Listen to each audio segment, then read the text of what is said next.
about hip flexors. Your hip flexors are anything that is involved in this movement, which can be your quads, can be your iliopsoas. I'm going to focus mainly on quads.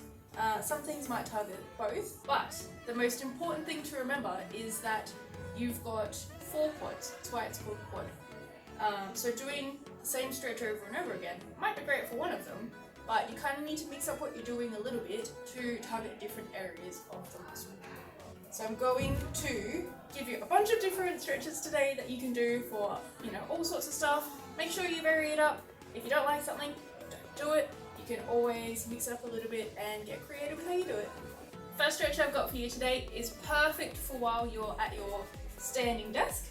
You can, just while you're reading something, don't fall over please, or while you're on the phone, if you don't look like too much of a weirdo, who cares what they think, right? We've all seen this one, grabbing your ankle and trying to get your knees nice and close together. And the things we're not going to do with this stretch is, look how far I'm stretching my leg. The actual angle for the stretch doesn't change, but us doing this makes it feel like we're more accomplished. Try to keep a nice upright back. Also not leaning back. Try to just stand nice and upright with your knees touching or as close to each other as possible. If you're finding this is too hard, chuck a chair in front of you or something else kind of at that height for balance.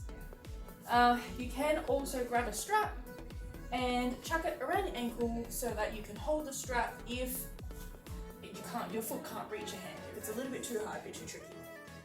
Next, I'm going to hop down for some different variations on lunge stretches. So, you may be familiar with this big lunge stretch that we see most places, most times.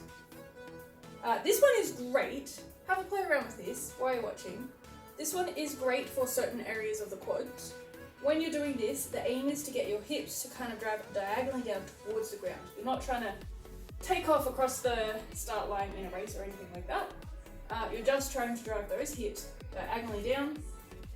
For stability, it's always nice to have your knee not going super far over that foot. It also looks after your knee a little bit too. For me, like to have the top of my foot flat against the floor. You may prefer this, it's up to you. If you want to make it more challenging for yourself, because this isn't intense enough, you can lift that back leg up, bit of a balancing thing, and bending your leg. Don't do it if it's super uncomfortable. Bending that leg just makes it a little bit more intense for the quad, a bit more stretchy for the quad. While you're in your lunge, you can also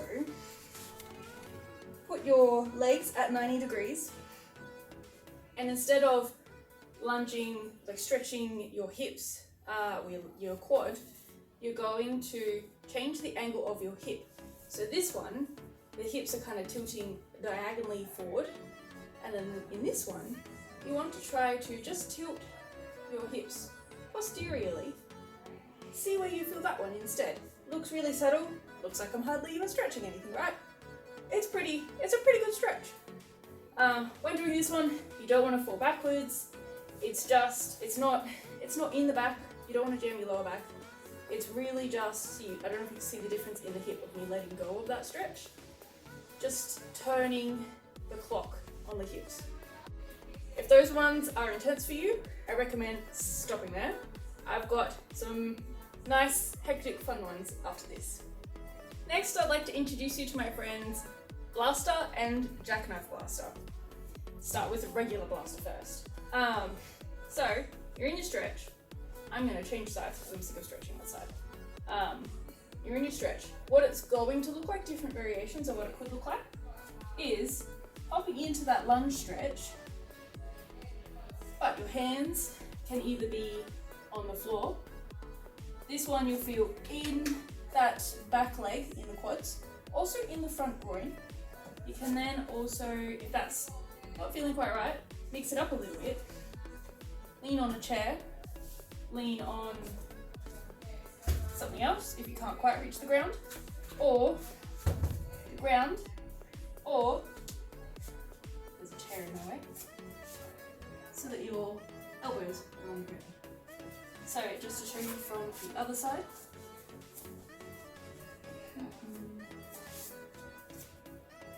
A chair, foam roller, or blocks, or something else kind of that you've got. Hands, making sure it's both of them. Could rest on your leg if you want to. You could come down so that your elbows are on the floor. You have that option. For Jackknife Blaster, I'm going to change the camera angle because you need some sort of wall. For Jackknife Blaster, probably the most intense one I know. I love it, I think it's pretty fun. I wouldn't do it every day.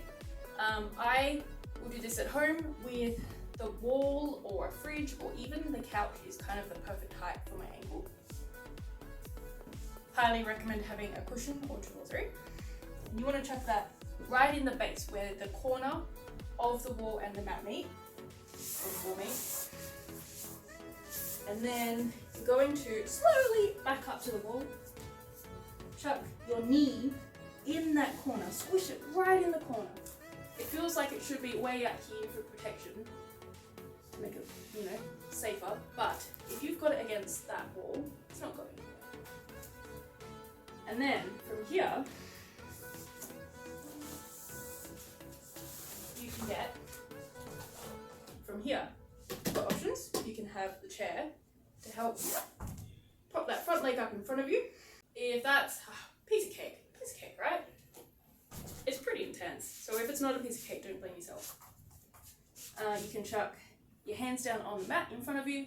Probably wouldn't go down to my elbows from here, but then it's that same thing of just relaxing the hips diagonally down and forward, if that makes any sense. And once you've done that stretch, making sure you're doing them both, all those stretches on both sides. Once you've done those, if you're like, but what more can I do? Hit me up, let me know, because I'm doing stretching classes through Zoom and online, and I'd love to help you a bit more. Bye!